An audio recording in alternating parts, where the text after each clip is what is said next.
Hi guys, it's Denny from Masterteacher. How do you like my Karl Lagerfeld today?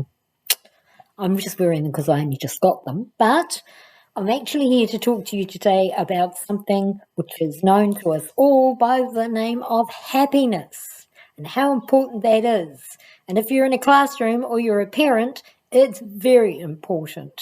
Let's keep families happy, let's keep teachers happy, and let's keep Denny happy because Denny doesn't like some of the things she sees in some of these classrooms. On the other hand, it's better than I thought. So here I am, I'm an old lady, and I'm looking at what's happened before in education, and I'm looking at where we are now, and whether we've made much of an improvement. Okay, so let me get on with the show.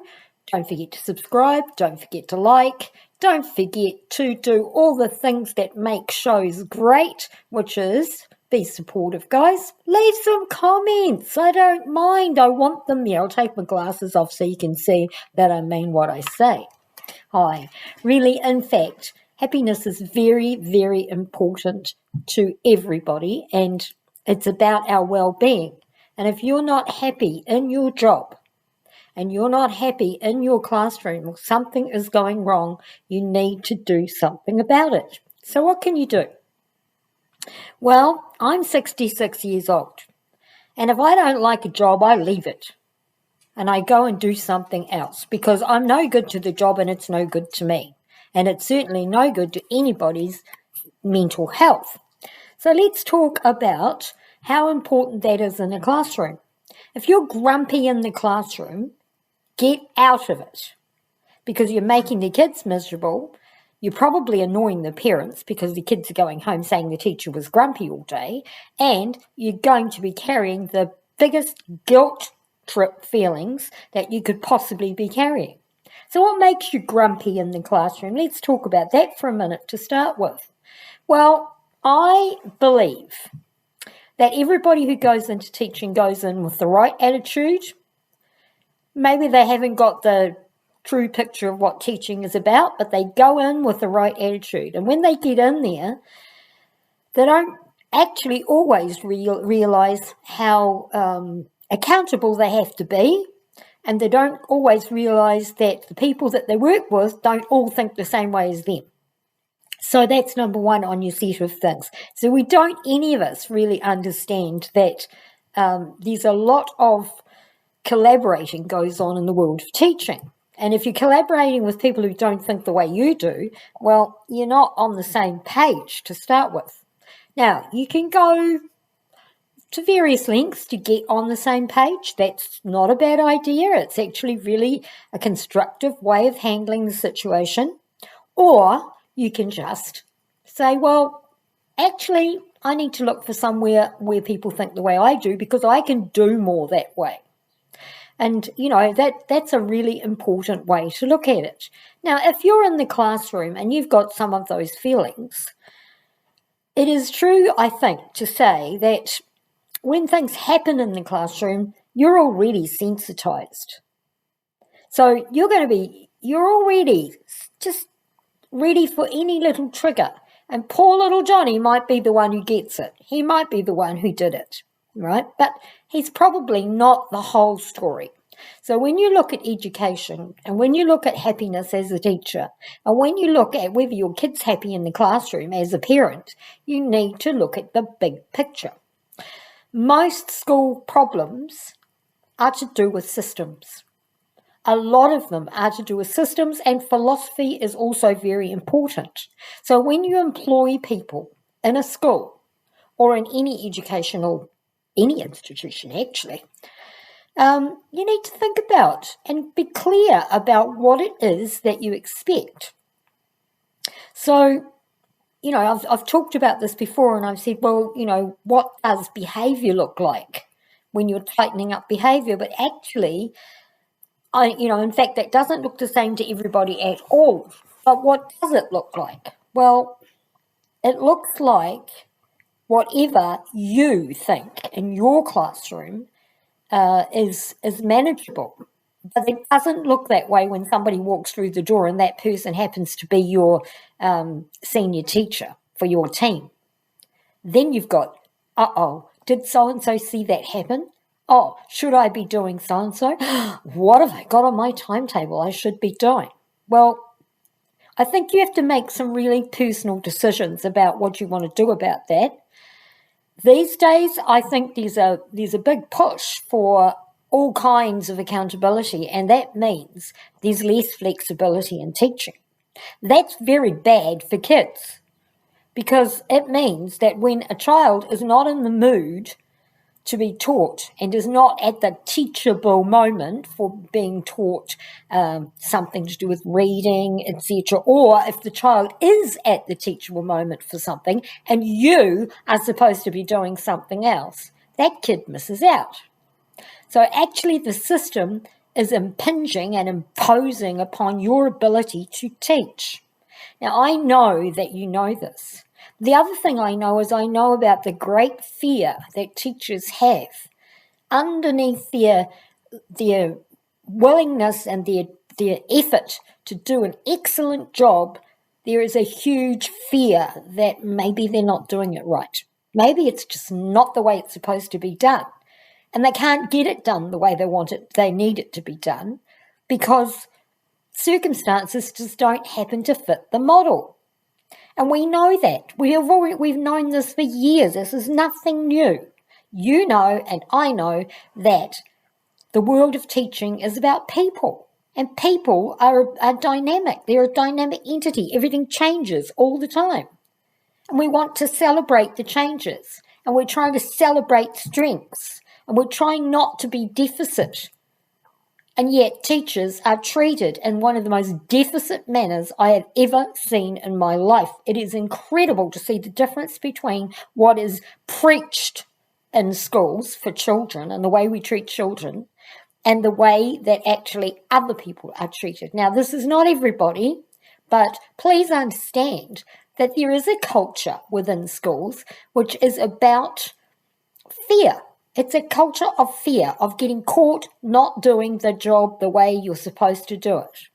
Well, the way you're supposed to do the job, guys, is to make the situation possible and to provide for the learning of children, to provide them with opportunities, with the environment, with the stability, with the motivation, with the scaffolding, with everything that you can give them, with your interrelationships with their parents, with the strength of your own resilience, with the modelling that you can give them, with everything that you have. And I'm sure I haven't mentioned half of them. But you give them your being and connect them to all the other possibilities and supports for their learning. That's what your job is. It's not tick a box. It may, on the surface, look like it's tick a box, but actually it's not. However, you may feel that you have to tick the boxes, and no doubt you do, because if you don't, along will come somebody who's going to do your appraisal or your attestation, and they're going to ask you what happened at such and such a time and what have you done that shows that you've done so and so. Well, great, that's fine, but actually let's not waste 6 weeks on that. Let's actually do some teaching and see what happens. Now, the other thing that I would like to talk to you about, and I think I've mentioned, is the big picture. Stop looking at the little things and making mountains out of molehills and start solving some of the big problems which can be addressed by UDL principles and design. Universal design for living and learning and whatever the L needs to stand for. But it's not lazy, okay? And it's about making little changes and little improvements and little tweaks, if you like, to anything that you can that involves children's learning, but it isn't just for one child. It's for everybody. And that includes you. And it includes the school. And it includes the class. All the class, and it includes, children in general. It might be the way that your class and the class next door interact. A whole lot of things are involved in universal design for learning, I'm going to say. And I'm going to say that really once again because the learning aspect of it is being left out by the accountability structures that exist in schools. So when do you get to the stage when you can actually say, I'm not going to do that, or I'm going to do that, but I'm going to do it my way? And I think you have to make that decision, and it's going to put your career at times at risk, depending on who you are dealing with. Now, if you can justify what you are doing and why you're doing it, most of the time you will be able to talk to your superior management. Your line manager maybe, but you might have to go further. So you need to be able to justify. You need to have thought through and reflected on why you do the things you do in your classroom and why you don't do things the way somebody else does them. Now, I have got to the stage in my career where I don't need to worry about that, actually. So this is why I'm making these videos, because I don't need to worry about it. I can say what I think. And I don't want to say things which are derogatory towards anybody, but I think to justify the fact that I put the learning and the job, which is to make learning more accessible to all children. So I put that first. I don't put the tick box first. The tick box comes second, and I don't care what the government thinks. Because I'm a taxpayer too, and I've probably paid more tax than most people who are trying to tell me what to do.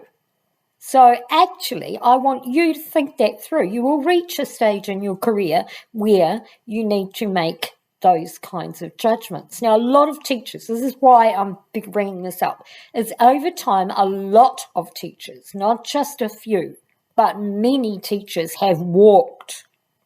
Why have they walked? Because they can't stand up for what they believe. They may not be able to economically, they financially can't afford to lose their jobs, or they need another job. They can't afford to argue about it. They can't mentally, they're not resilient enough to be able to cope with that. And some of them just can't see the big picture. They don't know why. They just know they're not happy. Now, we've heard a lot from unions, and we've heard a lot from teachers about class numbers. We've heard that for years. But actually, it's no different than before, because we've got lower class numbers, but is teaching any easier? Well, I can tell you, actually, it's easier in some ways and harder in some ways. So I don't think we've gained much. So the other thing about this is, when you're looking at the big picture, we need to look at the way the schools are run. Now, if you're looking, and I know that if you're not in New Zealand, which I am, but if you're not in New Zealand, you've probably got the same problems with your boards of trustees and your state departments and whatever else you have. So think this through, because, you know, as you get further on in your career, you need to think about what you're going to do with the knowledge you have and the skills that you have, and if they're going to be any use to anybody anymore. Well, mine are, and I'm not going to shut up about that. My skills are there, and I'm sharing them. If you don't like it, well, don't watch my videos. That's fine. I don't mind. But if you think that I can help you, or if you think that I'm making you consider where you stand, then that's a good thing. I don't think that's a bad thing. So considering the big picture, the school systems influence how you feel about your job, but they also influence how the whole system of education in New Zealand is, well, in New Zealand, but in other countries, can often be a bit of a mishmash, a bit chaotic in lots of ways. Nobody seems to know who's doing what, where, or why. Now, the larger your country, the worse that is, because in some countries, and I know Australia used to be one of these, but I'm not sure if it still is. I think they've got better. But it used to be they had different curriculum in every state. And so if you moved state to state, etc., that was an issue. So, and some would have been stricter than others, I think. So what do we think about what we're doing at the moment? Teachers are complaining. You hear them.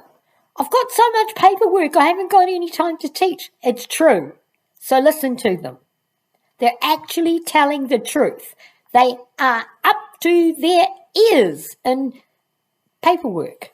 They are spending hours of every day filling in this bit of paper, that bit of paper, something on their database, whatever. Think about that. Is that getting the job done, or is that actually wasting time? Is this about fiscal accountability? Is that what you signed up for, fiscal accountability? Or did you sign up to be a teacher? Did you sign up to be a clerk? Or did you sign up to be a teacher, someone who helps children to learn or students to learn? And, I've just thought about this. This is actually the same. Doesn't matter whether you're in a primary school, doesn't matter if you're in an intermediate school, it doesn't matter which educational institution you belong to or work under. I think we've got too much paperwork going on and probably not enough interaction between students and teachers. Now, that doesn't mean that the teacher is the person who does all the teaching, because yes, we do have student-centred, inquiry-based learning here, at least in New Zealand. But think about that. And I'm going to talk more about that in the future, because we have systems in place in terms of curriculum that we can support more time for teachers, but why use it in the ways we are? Can't we work smart? What is happening? Who's designing this stuff?